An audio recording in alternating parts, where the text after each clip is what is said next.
اما اجي احل دلوقتي عندي اول جمله بتقول our school project المشروع المدرسي بتاعنا ايه went ايه thanks to بفضل التخطيط الجيد.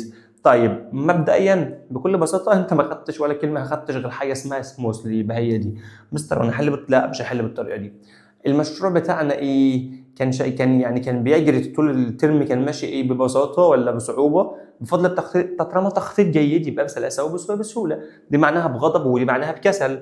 طيب هو فقد هيز ايه وراح جاي مزعق في اصحابه، يعني فقد السيطره على نفسه، مش عارف يتحكم في نفسه، فقد السيلف كنترول. خلاص، دي معناها الاعتناء بالنفس، وده معناها يهتم، ودي معناها ايه يعني هدف.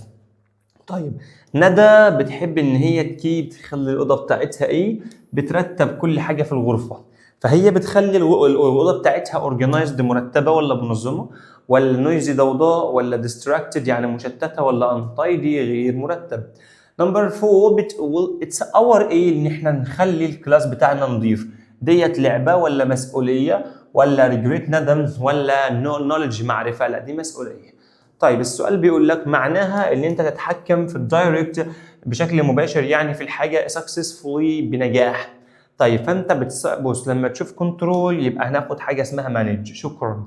يتحكم ويتحكم معناها ان اوي الطريقه اللي بتشتغل بشكل جيد وبتطلع نتائج كويسه، فدي اسمها فاعليه. سادلي بحزن، نيجاتيفلي بطريقه سلبيه، لاودلي بصوت عالي. عندك حاجه اسمها سموثلي اللي هو بسلاسه، قال لك اللي هي بسهوله ايزلي. تمام. الجمله نمبر 8 بتقول ماي سكول في مدرستي، السكول دي يوم المدرسي بيبدا 7:30 وبيخلص 2:30، فيبدا اللي هي ستارت. طيب اور تيتشر مدرسنا بيرجع لنا على التايم تيبل واحنا بنجهز. المهم قال لك بريبير يعني يحضر او يجهز، بتساوي ريدي يعني يجهز، ولا ويت ولا بويلد يغلي، وعندك حاجه اسمها انجري يعني غاضب. قال لك التايم تيبل بيساعد الطلاب ايه الوقت بتاعهم، بيساعدهم ان هم يتجاهلوا ولا يهدروا ولا يمتلك ولا يتحكم مانج. لا يتحكم مانج. اللي بعدها السفكس قال لك ايه اللي بتطلع من ريسبونسبل. انت حافظ ريسبونسبلس ولا نس ولا ريسبونسابيلتي ولا ريسبونسبلشن؟ لا ريسبونسابيلتي يعني مسؤوليه. طيب الجمله اللي بعدها بتقول رقم 12. طبعا احنا دلوقتي في صفحه كام؟ خليك حاضر معايا كده. صفحه، اعمل اشتراك بقى على ما اشوف صفحه كام. يا جدعان يا اخي فرحني يا اخي بعد الفيديو ده. انت يا اخي مش عايز تبقى انت عدو الفرحه. 23 ماشي، واكتب لي كلمه كده في الاخر قول لي فهمت ولا لا. طيب حل صفحه 23 عندك الجمله رقم 12. الجمله بتقول الكلمه اللي اسمها اورجنايز يعني يرتب، والكلمه اللي اسمها ينظم او يرتب، الاثنين دول ايه مرادف اللي هي سينونيم، ادفيرب يعني ظرف ودي يعني صفه، وانتونيم يعني عكس. اورجنايزد يعني مرتب، حاجه مرتبه عكسها ان اورجنايزد. يا مستر ما ينفعش اقول ام، بص هو مش مزاجك، هي انت حافظها كده. طيب عندك حاجه اسمها means اللي انت تكون هادئ وبسهوله وبطريقه منظمه او بانتظام يعني، فدي حاجه اسمها smoothly. تمام. هارد يعني صعب، ودايركت يعني بشكل مباشر. قال لك وقت محدد لحصه المدرسه، فدي احنا بنسميها حصه period. ذا فيرست ايه في المدرسه بتاعتنا ان احنا دايما بتكون ساينس ديت يعني ايه ماده، فاحنا بنسميها حدث ولا كونسيرت ولا بيريود حصه ولا بريك. لا البريك ده الفسحه ما بيكونش في الساينس. كونسيرت حفله موسيقيه، ايفنت يعني حدث، فتبقى اول ماده عن اول حصه عندنا هي حصه الساينس. مدرسنا بيساعدنا نتعلم بكفاءه. كلمه effectively بكفاءه قال لك معناها ايه؟ معناها سلبي ولا باسيف يعني مجهول، ولا هارد يعني صعب، ولا بطريقه بوزيتيف ايجابيه؟ مستر هو السر في الحل ايه؟ السر في الحل يا ابني احفظ كلمات تخش تحل قدام اي حد ما يهمكش والله العظيم. قال لك وي شود اللي احنا نكون بولايت مؤدبين مع الكبار. كلمه دي بولايت مؤدب بتساوي ايه؟ بتساوي هيت يعني يضرب ولا يتجاهل ولا يحترم ريسبكت ولا يرفض ريفيوز؟ لا يحترم ريسبكت. قال لك اثناء اليوم الايه بنستمتع الالعاب الفريق يعني مع بعض العاب الفريق زي الفوتبول والباسكت بول. قال لك اثناء الايه اليوم الرياضي، طالما فوتبول وباسكت بول يبقى رياضه. طيب قال لك نمبر 20 قال لك هي دايما ايه شور ان اطفالها التشيلدرن بياكلوا طعام صحي. طيب احنا حافظين حاجه اسمها شور يتاكد، تك شور ولا ميك شور؟ لا ميك شور، واحفظ الحاجات دي زي ما تشغلش مخك فيها. من المهم ان انت ايه جدول مواعيد عشان تتجنب التاخير. طيب تستكشف جدول المواعيد ولا تتبع جدول المواعيد فولو. طيب والريتيرن يعني يعود وسبورت يعني يدعم. السفكس اللي هتخش على حاجه اسمها اورجانايز يعني ينظم هتبقى اورجانايزد ولا اورجانايزد ولا اورجانايزمنت ولا اورجانايزنس. لا حافظها منظم يعني اورجانايزد. سموثلي وعندك حاجه اسمها رافلي واحده بصعوبه رافلي معناها بصعوبه وسموثلي معناها بسهوله. الاثنين ايه انتونيم يعني مضاد وسينونيم يعني مرادف ونون يعني اسمه ادجكتيف يعني صفه. ال واي دي لما تخش على حاجه على طول ال واي بتدل على الظرف او الحال اللي هو احنا بنسميه adverb اللي هو ده. اعمل اشتراك بقى بالحب بقى، اعمل اشتراك يا اخي عشان خاطر اشتغل مع تانية اعدادي كتير. والله العظيم ما دخلت على تالتة، انا دخلت على تانية اعدادي صورتها الاول. المهم كده احنا خلصنا، لسه بقى عندك حاليا نحل كمان برضو على lesson 3. طيب بالمناسبه القاعده انا شرحتها في الفيديو اللي فات، خش اسمعها هتلاقي اوعدك ان انا والله العظيم هتفهم. يعني انا هعملها باسهل طريقه، اعملها بطريقه العيال الصغيره عشان تفهمها. والناس اللي بتقول لي يا مستر اتكلم انجليزي كتير في الفيديو، انا ما عنديش مشكله، يعني ما عنديش مشكله، بس انا براعي الطالب الضعيف برضه. اتكلم انجليزي هيخش يلاقيني بتكلم ده هيخرج على طول، انا ما فدتوش.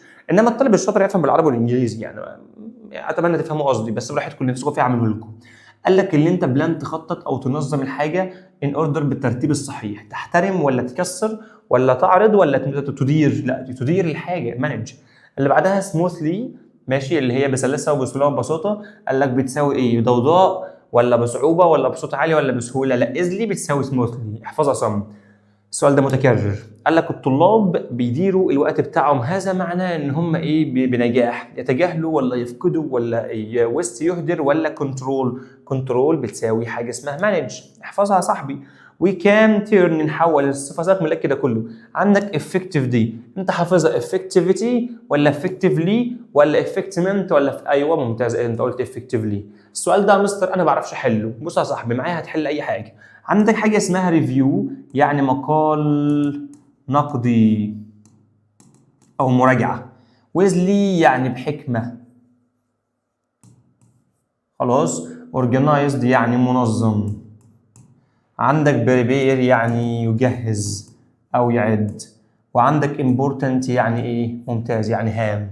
هبدا احل ازاي؟ هبدا اللي انا هعمل بكل بساطه هاجي واقرا بقى. التايم تيبل بيعرض لنا المواد بتاعت الحصص بتاعتنا وبتساعد الطلاب ان هم يعرفوا وات ايه ما ايه ماذا يحضروا ومتى يكونوا ايه جاهزين. قال لك ان انت يكون عندك تايم تيبل دي حاجه فيري ايه بالنسبه لنا بتكون فيري ايه. بص فيري مقال نقدي ولا بحكمه ولا منظم ولا امبورتنت مهمه؟ لا حاجه مهمه امبورتنت. يبقى اول واحده عملناها امبورتنت. طيب قال لك نمبر 2 بتخلي الطلاب دايما ايه مقال نقدي ولا بحكمه؟ لا بتكونوا منظمين. يا مستر ما انا الترجمه ما شاء الله، بس الترجمه يا صاحبي اللي هتخليك بيرفكت و100 100. كلمه مش عارف ترجمه اعمل لها سكيب اعمل نفسك مش شايفها. بتساعدهم ان هم يتحكموا في الوقت بتاعهم ايه بقى؟ بيبقى بص احنا خدنا اول حاجه اورجنايزد ده اهي، وخدنا حاجه اسمها يتحكموا في الوقت بتاعهم ويجهز ولا احنا ايه ده؟ معلش بتخلي الطلاب منظمين وخدنا امبورتنت. يتحكموا في الوقت بتاعهم ايه مقال نقدي ولا يجهز ولا بحكمه؟ لا بحكمه اللي هي ايه؟ اللي هي ويزلي. الجمله اللي بعدها بتقول لك انت ايه الالوان بتاعتك؟ احنا مقال نقدي ولا بنجهز؟ لا بنجهز اللي هي بريبير. حلته يا مستر؟ حلته في ثانيه وخلصته. يبقى الاولى امبورتنت، الثانيه اورجنايزد، الثالثه ويزلي، الرابعه بريبير. كده خلصنا 35. نخش على السؤال ده. مستر ما بعرفش احله. بص يا صاحبي مع ابو المساتر العبد لله هيخليك باشا فيه. يعني ايه باشا فيه؟ تحله ما احسب لي احنا هنحل دول في قد ايه، بس انا مش هستعجلك، بس يعني ايه حاول تشوفني بحل ازاي. هو عايزك دونت دي كابيتال احطها في الاول، اليو كابيتال في الاول، الاس مش كابيتال مش هتتحط في الاول، الان كابيتال تتحط في الاول. عايز احط دونت ادي القلمايه وادي السطرايه هكتب له دونت اهي. والمستر بيقول لك القاعده اللي انت ما سمعتهاش، لو سمعتها اكتب لي في التعليق انت سمعتها، واكتب لي انت من محافظه ايه. لو حد من محافظه الدقهليه من مدينه متغمر حبيبي يكتب لي انا شغال في متغمر في سنتر برايم جنب سنتر اكتب في التعليقات. لازم نتقابل، لازم تكون معايا في الاوفلاين، تيجي لي السنتر هناك يا باشا افخم عليك نعمل احلى تيتوكيه مع بعض. دونت بعدها الفعل في المصدر. اجيب منين يا مستر المصدر؟ تو خدها قاعده في حياتك، تو بعدها الفعل في المصدر. تمام. يبقى دول بالصلاه على النبي كلهم بره يا باشا بره اللعبه. هتكتب ايه؟ هكتب المصدر بقى اللي هو ويست waste ايه؟ don't waste your time. شكرا يا ابو المسات، حليت ابوها في ثانيه. اللي بعدها قال لك you should، ادي يا باشا you should. you should قال لك you should بعد الفعل في المصدر. فين المصدر اللي بعد to؟ يبقى ده بره اللعبه يا صاحبي. يبقى نشيل ده كلها على بعضها وننزلها هنا. you should have a study timetable. اللي بعدها كلمه should، انا عايز اعمل فيها ايه؟ احطها بس هي مش كابيتال، مش هتحط في الاول. should قبلها الفاعل اللي دايما بيكون you. خلاص، مش دايما يعني، غالبا نقول غالبا. you should بعدها المصدر. فين المصدر يا صاحبي اللي بعد to؟ اللي هو ده. يبقى you should organize your time wisely. Number 4 قال لك don't make noise while others are studying. عايز احط never، خدها قاعده. never دهيت بتساوي don't، يبقى هنشيل دي كده اهوت.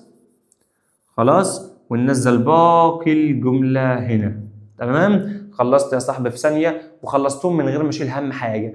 المحادثه بتتقفل ازاي يا مستر؟ انا بقول لك تتقفل، بس اعمل اشتراكايه. مستر ورينا يا مستر. بص يا صاحبي، حمدي ومدحت بيتكلموا عن التايم تيبل في المدرسه. فحمدي بيقول لمدحت ازيك يا ابو الصحاب عامل ايه؟ هل انت شايف ان التايم تيبل مهم؟ قال له والله يا ابو الصحاب ده بيساعدنا ان احنا نفضل ايه؟ ما تقول انت نفضل ايه؟ تفضل منظم. منظم يعني هي ايه؟ organized. مستر هو انت جبت organized منين يا مستر؟ اقول لك على حاجه، هو انت مش كنت معايا الصفحه اللي فاتت؟ كنت معاك الصفحه اللي فاتت. خلاص، لو انت يا اخي حتى ركزت على ابتدى نحللها يا اخي، تخلوا الطلاب كيب ايه؟ بس. فعشان كده بقول لك الريدنج مهم.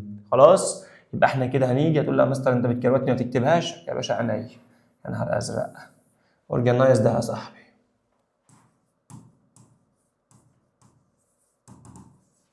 اللي بعدها قال لك does the timetable help you manage your time؟ قال لك بيساعدني اخلص الهومورك بتاعي. يبقى ماذا اقول؟ ما او ماذا اللي هي what. ماشي. اللي بعدها قال لك what might اللي ممكن يحصل لو احنا didn't ايه time table. اللي ممكن يحصل لو احنا قال لك والله احنا ممكن لو احنا ما عملناش didn't ايه، ممكن واحد هنا يقول ايه؟ do، ممكن واحد يقول sit، ممكن واحد يقول make، ممكن واحد يقول create، ممكن واحد يقول 200 اجابه تنفع. قال لك بيساعد المدرسه ان هي رن ايه؟ بص، قال لك احنا ممكن ننسى ان احنا نعمل الحاجات المهمه. قال لك انت صح، ده بيساعد المدرسه ان هي تدير بفاعليه. اخر صفحه 42.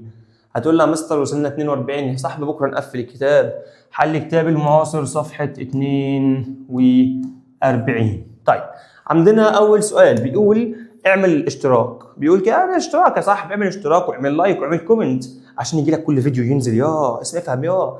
قال لك بيقول للطلاب، بيخبر الطلاب اللي يطلب منهم هم ايه؟ يكونوا حريصين في المعمل. مين اللي بيعمل كده؟ الخريطه ولا التجربه المعمليه؟ ماشي، ولا الكونسرت يعني حفله موسيقيه، ولا يلاحظ او اللافته؟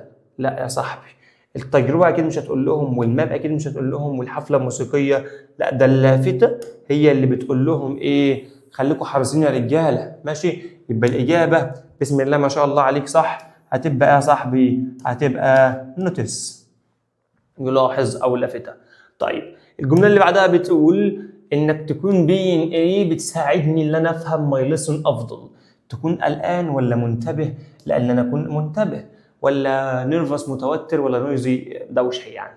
حصه البي اي اللي هي الفيزيكال اديوكيشن، حصه الالعاب يا عم، حصه التربيه البدنيه، الالعاب يا اسطى الالعاب.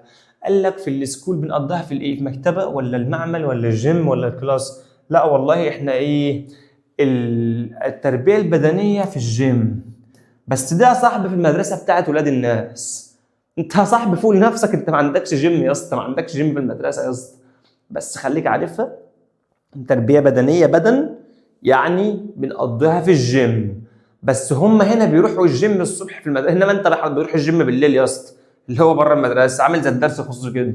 قال لك الطلاب لازم يرتدوا ايه؟ ده قال لك قاعده مدرسيه، بيرتدوا جلاس، لا يونيفورم يا اسطى، زي موحد زي مدرسي. بريسلت يعني اسوره، ورينج يعني خاتم. قال لك بعض الطلاب كانوا ايه وما بيعرفوش يفهموا التغيرات في جدول المواعيد، كانوا سعيدين ولا كانوا مبتهجين مبسوطين ديلايتد ولا كونفيوزد مرتبكين. قال لك ايه بتاعه المدرسه بتقول ان احنا لازم نتبع السكول رولز. قال لك العامل الوركر ولا مدير المدرسه برنسبل؟ مدير المدرسه هو اللي بيقول، هو اللي الكل في الكل. قال لك الستودنت الطالب at my school بيكون kind and ايه عايز صفه حلوه زي kind. الحاجه الحلوه اللي زي kind هي محترم respectful. absent يعني غايب، cruel يعني قاسي، وكيرلس يعني مهمل. بعض المدارس بتخلي يعمل جدول بياني بيورينا التايم تيبل والكلاس ايه والواجبات يبقى هي duties. طيب punishment يعني عقاب، وميستيكس يعني اخطاء، ونويز يعني ضوضاء. قال لك عكس الانتونيم بتاع حاجه اسمها confused مرتبك هي puzzled. لا لحظه معلش، دي مرادفها. ماشي، هو عايز عكس واحد مرتبك، يبقى واحد ايه قلقان ولا محتار ولا مبتهج ولا certain. لا والله عكس المحتار اللي هو عادي delighted، واحد رايق خالص. ماشي طيب نكمل. قال لك بعد كده فيكس يعني ايه؟ كلمة فيكس يعني يصلح، بس هو هنا عايز معناها ثابت اللي هي فيكسد، وانا حافظها فيكسد. والله العظيم ربنا يعلم من الساعة 3 الفجر دلوقتي، يعني تقريبا جت 3 ماشي او داخله على 3، هي الساعة 2:59، مش عارف هي ظاهرة ولا لا. وانا بصور لك يعني يعلم ربنا. لا هو ما اليوتيوب مش بتخلي فلوس حتى الان، فعشان كده اعمل اشتراك واعمل لايك واعمل كومنت تشجيع اللي انا اكمل. عندك حاجة اسمها اكتف يعني نشيط، بتساوي ايه؟ عايز السينونيم. بتساوي كده، بتساوي كسول ولا سخيف ولا نشيط انرجيتك ولا امتي يعني فارغ؟ لا بتساوي انرجيتك. الكلمه اللي اسمها فل ما تخش على هيلب فل، الشخص المتعاون. كلمه متعاون ده ظرف ولا اسم ولا صفه؟ لا صفه adjective. عندك انك تكون ايه بتساعدنا اللي احنا نحل المشاكل بهدوء، ان نكون وري قلقان ولا صبور ولا صحي؟ لا انا اكون صبور. طيب نكمل كده. نمبر 14 بتقول، طبعا احنا دلوقتي صفحه كام؟ عايزك معايا في السكه كده، صفحه 4 تقريبا، يعني تقريبا صفحه 43. خلاص 3. هتقول لها مستر بتعمل كده ليه؟ عشان الناس اللي داخله تغش. مستر مش هنقول بيغشوا، داخلين يتعلموا قصدي. ماشي طيب الجمله بتقول الطلاب ماشي اللي ايه الجيم كلاس بانتظام عشان يصبحوا صحيين بيعملوا ايه؟ كوريكت ولا ينتظروا ولا يحترموا ولا بيحضروا اتند؟ لا بيحضر اتند. قال لك هافنج ايه؟ ان انت يكون عندك بيت تايم بيساعدك ان انت الطلاب ان هو يكون جاهز ليوم المدرسه في الصبح، ان انت ايه يكون عندك وقت نوم ثابت يعني فيكسد. ليت يعني متاخر، irregular يعني غير منتظم، شورت يعني ايه قصير. عندك بولايت يعني مؤدب، هنحط لها suffix هتبقى ايه؟ بولايت ولا impolite ولا بص يا صاحبي، عندك انت حفظت حاجه اسمها بولايتد؟ لا. بولايت ميت؟ لا. بولايتنس؟ لا. بولايتلي بطريقه مهذبه. طيب وخد بالك بس ان الكلمه اللي اسمها الفيرب بيحط لها الواي في الاخر. الاي ان جي لما تخش على بيلدينج مبنى، المبنى اللي هو اسم نون، فيرب يعني فعل، ادفيرب يعني ظرف، ادجكتيف يعني صفه. قال لك عايز السفكس اللي تخش على حاجه اسمها فوكس، بتبقى فوكسد يعني منتبه او مركز. اللي بعدها بيشنت عايز لها عكسها، احنا حافظينها impatient. tolerant يعني متسامح. عندك حاجه اسمها excellent يعني ممتاز، عايز حاجه بتساوي ممتاز اللي هي عظيم يعني great. طيب خلصنا كده، نخش بعد كده على حاجه اسمها الاكسرسايز على lesson 5 and 6. حاليا كده احنا في صفحه كام بقى؟ قول لي انت بقى. حاليا احنا في صفحه 46. اوكي اهو برضه عشان الناس اللي داخله تغش على طول توصل بسهوله. خلاص اول سؤال عندي بيقول اصحى للكلام. confused يعني مرتبك، وبازلد يعني متشتت، الاثنين بيساووا بعض يعني سينونيم. nouns يعني اسماء، verbs يعني افعال، antonym يعني مضاد. السؤال اللي بعده قال لك المدرسه دي فيها ايه؟ عشان خاطر نقضي في التربيه البدنيه. احنا اتفقنا من شويه تربيه بدنيه يا اما في الجيم يا اما في الملعب اللي هو بلاي جراوند. ماشي اللاب اللي هو المعمل لابوراتوري. ريسبكت يعني يحترم. قال لك عايزين لها تكمله، احنا حافظينها ريسبكتمنت ولا فول ولا ريسبكتور ولا ريسبكشن؟ لا ريسبكتفول محترم. قال لك الستوري doesn't sense. كلمة story doesn't ايه احفظها على بعضها. المصطلح بيقول لك حاجة sense هتبقى make sense يعني ذو احساس، يعني بسبب ان هو ايه في اجزاء ميسنج مفقودة. السؤال ده ابو الصحاب اللي انت ما بتعرفش تحله، العبد لله بيقول لك هتحله ازاي يا مستر؟ بص بقى يا سيدي، عشان تحله بالترجم، فدي معناها ايه؟ مثلا suggested يعني مقترح او اقترح، هاجي اعمل كده، دي معناها خط او طابور او صف. دي مع الطابور بس عندك هنا معناها طابور، دي معناها المدير المدرسه، الاداره كلها، الكل في الكل، الباشا بتاعنا. confused يعني مرتبك. اوكي، دي معناها يونيفورم زي موحد يا اسطى. قال لك بعدها هاجي احل القلمايه هقرا. قال لك في بدايه الترم امير وعمر اتكلموا عن المدرسه الجديده. القواعد بقى والتايم تيبل، بسبب ان الطلاب كانوا ايه في اول يوم في المدرسه؟ كانوا ايه؟ كانوا مقترح كانوا طابور كانوا مدير كانوا مرتبكين، اللي هي confused. تمام. قال لك هم اقترحوا ايه في الطابور الصباحي؟ طيب صباحي مورنينج، مقترح صباحي ولا ايه؟ الطابور الصباحي اللي هو مورنينج لاين. بعد كده قال لك هم اتفقوا ان هم يرتدوا ويرنج، وير يعني يرتدي السكول ايه؟ هيرتدوا اليونيفورم اكيد يعني.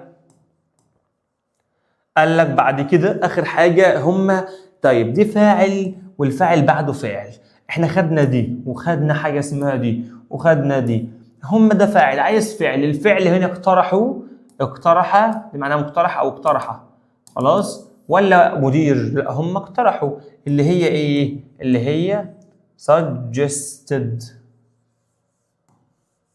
اوكي، نخش بعد كده على القطعايه. القلمايه معايا في ايدي وهقرا القطعايه بتقول My name is مريم، انا اكون مريم، انا اكون طالبه في preparatory school في القاهره، انا اريد ان اخبركم يا زملاتي عن حياتنا المدرسيه. السكول بتاعتنا فيها دورين وفيها كلاس رومز وفيها مكتبه كبيره وفيها كمبيوتر لاب وفيها جيم وفيها كل ما تتخيله يا ابو الصحاب احلم. قال لك التيتشرز بتوعنا يكونوا متعاونين وبيشنت، يعني ايه؟ يعني نمسح بس الخط ده كده بوظ الدنيا، يعني صبورين. صبورين يا اسطى، زي العبد لله كده. قال لك ماي فيفورت تيتشر هي مس نرمين. يا حبيبي يا امين، قال لك اللي بتعلمنا اللغه الانجليزيه هي مين؟ هي نرمين على طول يعني. طيب هنعمل ايه؟ ننزل تحت كده اهوت، في سؤال جاي لك شيء، يبقى نكتب شيء عايد على مين؟ على مس مين يا صاحبي؟ مين؟ طيب في حد بيتفرج على اسمه نرمين؟ ربنا يسامحني مش بتنمر والله. طيب قال لك بعد كده هي بتخلي التعلم سهل وفني، يعني ممتع بشويه العاب واغاني. الطلاب يكونوا ودودين ومحترمين ريسبكتفول. بعد المدرسه انا بلعب في السكول بلاي جراوند، وبعد كده انا بحضر الارت كلاب، وبعد كده يا باشا خلصت اللي كده كله. اعتقد ان السكول بتاعتي اعظم مكان تتعلم وتكبر فيها يا صاحبي. قطعه بتتكلم عن الفاميلي ولا السكول ولا الهاوس ولا سبورتس داي؟ لا، بتتكلم عن المكان الرايق الفخم ابن الناس اللي هو اللي اسمه السكول. اوكي طيب، ريسبكتد يعني محترم، عايز عكس واحد محترم. بيشنت صبور؟ لا. هيلبفول متعاون؟ لا. عندك بولايت؟ لا. قليل الادب اللي هو غير مهذب اللي هو امبولايت. السؤال بيقول لك مريم بتعمل ايه بعد المدرسه؟ هنعمل كده اهوت وندور على افتر اهي. مريم بتعمل ايه؟ طب هتقول لها مستر امسح، هقول لك يا صاحبي شايف دي يا صاحبي؟ طيب نعمل كده اهو وكده اهو، تك تك تك، خلصت الليل نطفت. طيب نعمل ايه يا باشا؟ قال لك بتعمل بعد المدرسه؟ هتقول لي افتر سكول وكمل، بس هنقول شيء مش هنقول يا انت مش ترمين، انت مش مريم يا اسطى، وتكمل لحد الاخر يا اسطى. طيب السؤال اللي بعده بيقول لك ايه بقى؟ بيقول لك هل انت شايف ان مريم دي بتحب المدرسه؟ ده بيقول لك في جيم وفي شغل شور. طيب واي، لما تشوف واي بنقول because. بسبب ايه بقى؟ هتجيب من قطعه. بسبب ان المدرسه ايه؟ رد عليا. المدرسه السكول is a great place to learn and grow. احسن مكان تتعلم وتروق فيه. طبعا صفحه 47 عندنا المحادثه. طبعا صفحه كام كده؟ نكتب اهو 47. هتقول لي كاتب كده؟ لا يا مستر عشان الناس داخلين يغشوا يا صاحبي، بس مش هنسميها ينقلوا يا عم. طيب عندك حاجه اسمها مايا بتقول لي ابو الصحاب اللي اسمه ساره عن التايم تيبل الجديد، جدول المدرسه الجديد. فبتقول لها ازيك يا بنت يا مايا، هل انت شايف شفت اللي معاك التايم تيبل الجديد ده؟ قالت لها ايوه يا صاحبتي. مدرستنا ايه الساعه 7، عايز اقول تبدا اللي هي ايه ستارت. هتقول له يا مستر يا ستارت كده صح، اقول لك لا المفرد بيحب الاس هقول ستارتس. طيب كم عدد ايه اللي احنا نمتلك؟ قال لك عندنا 7 periods. يبقى احنا كم عدد البيريود؟ اللي هي البيريود اللي هي معناها الايه؟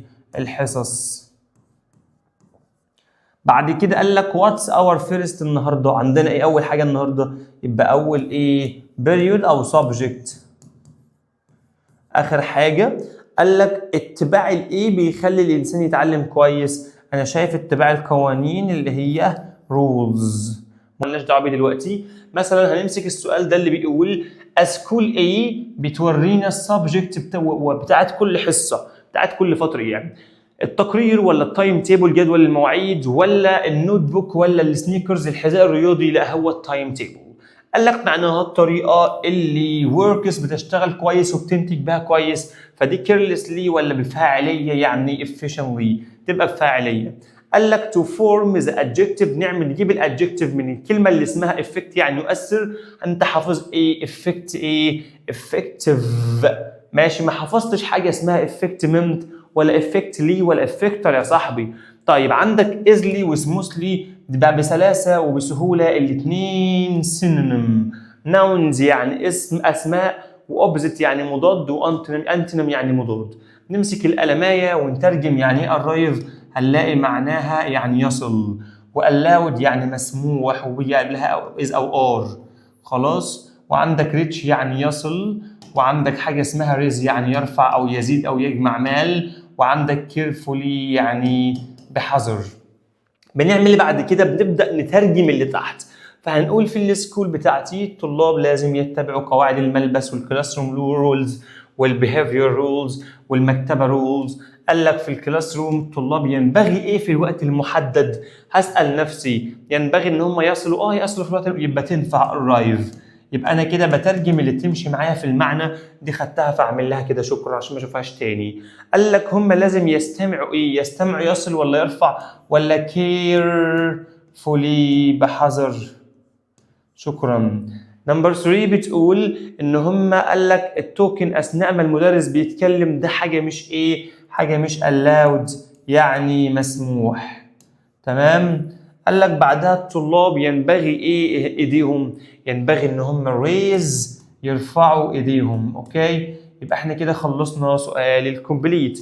نيجي لسؤال القطعايه الحلوه الجميله بتاعتنا. بنمسك القلمايه وبنترجم بصوت عالي، بنقول اليوم الدراسي بتاعي مليان بالدروس، انشطه، حركه، عشان نجعل everything يمشي بسلاسه في اليوم ده. المدارس بتستخدم جدول حصص. جدول الحصص ده بيورينا المواد السبجكت لكل بيريود لكل حصه، وبيساعد الطلاب الستودنتس ان هم يعرفوا يجيبوا معاهم وهم جايين ويكونوا جاهزين ريدي. السؤال بيقول لك كلمه ريدي بتساوي ايه؟ بتساوي بريبيرد جاهز ولا ينتهي ولا يفقد ولا يفقد؟ لا تمام كده. قال لك having ايه؟ ان انت يكون عندك تايم تيبل. دي حاجه امبورتنت مهمه، بتخلي الطلاب ينظموا بتساعدهم. هم مين؟ الطلاب. بتساعد الطلاب ماشي ان هم يمانج يتحكموا في التايم بتاعهم بحكمه. على سبيل المثال لو انت عندك ساينس ماشي، لو انت عندك حصه ساينس انت بتجيب معاك اللاب بوك بتاعك والكوت المعطف. قال لك لو انت عندك حصه رسم انت بتجهز فرشه تلوين. لو قال لك التايم تيبل بيعلمنا اللي احنا نتحكم والمسؤوليه والاحترام المواعيد، وبيساعد كل حد مننا يتعلم بفاعليه. طيب نيجي لاول سؤال بيقول لك بتتكلم عن ايه؟ بتتكلم ممكن اقول عن السكول تايم ايه بقى؟ تيبل. جدول المدرسه. قال لك وات فاليوز القيم اللي التايم تيبل بيعلمها لنا بنستفيد منه في ايه؟ بص بنستفيد منه ان هو تيتش اس اهوت لحد الاخر يا صاحبي. قال لك ايه؟ ايه اللي ممكن يحصل لو مفيش تايم تيبل؟ هنقول مش هنكون منظمين. ولن يعني want في المستقبل، ويكون يعني be ومنظم organized. تنفع. طيب انزل تحت يا صاحبي، هتلاقي سؤال القصة، مش هسيبهولك، هعمل لك فيديو لسؤال القصة مخصوص واحللك عليه وافخم لك على القصة، خليك تقفل ابوها في ثانية. بص يا صاحبي، ديت بعدها المصدر، ودي مصدر، ودي مصدر، ودي مصدر، وقبلهم الفاعل بس دونت مش معانا. تمام. نبدأ بشود، عايزك تحط شود، ادي شود اهي يا صاحبي. طيب السؤال الثالث، عايز احط شودنت اهو يا صاحبي شودنت. مستر انا حليتها؟ لا، ده انا بعلمك ازاي تتعامل مع القواعد في ثانيه. عايز احط شود، ادي شود اهي يا صاحبي. طيب كلهم قبلهم الفاعل، هنا الفاعل اللي هو يو، هنا الفاعل اللي هو يو، الفاعل اللي هو يو. طيب وبعدهم الفعل في اجيب المصدر منين؟ المصدر بيكون بعد تو، يعني هو ده، يعني هو ده، يعني هو ده. هنا المصدر اللي هو ايه؟ get up early. هنا المصدر اللي هو talk in the library. هنا المصدر اللي هو ايه؟ respect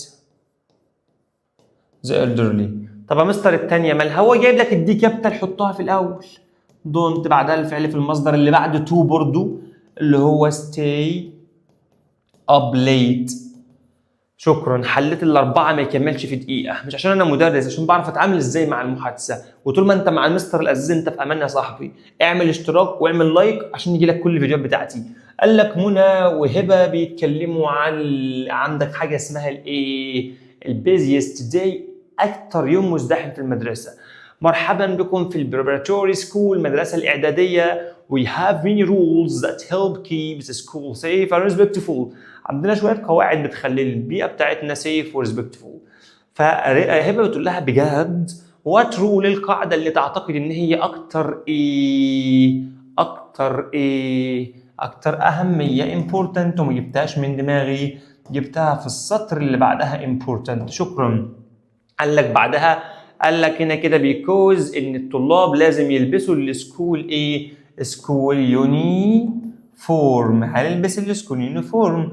قال لك بعد كده بتخلي في احساس كده I also try to follow the classroom rules، وخاصة انك ترفع ماي ايه؟ نرفع ايدينا قبل ما نتكلم، ماي هاندز. تمام. اخر حاجة قال لك ايه؟ قال لك في المكتبة ان احنا نكون كوايت ونرجع الكتب اون ايه؟ حافظين مصطلح اسمه في الوقت المحدد، اون تايم. شكرا، خلصنا مراجعه على الوحده السابعه. الباراجراف هعمل لك فيديو له مخصوص هو والقصه. طيب عشان ما اطولش عليكم، الوحده الثامنه عليها الدور، انا مش هنزلها غير لما الاقي ناس كاتبه لي في الكومنتس كمل يا مستر، ولما الاقيك عايزني اكمل فانا ان شاء الله هصور واكمل معاك لاخر الترم. اعمل اشتراك واعمل لايك واعمل كومنت. انا اخوك مستر محمد القزاز، بكمل معاك للسنه والسنين الجايه كلها ان شاء الله. اشوفكم على خير. جود باي.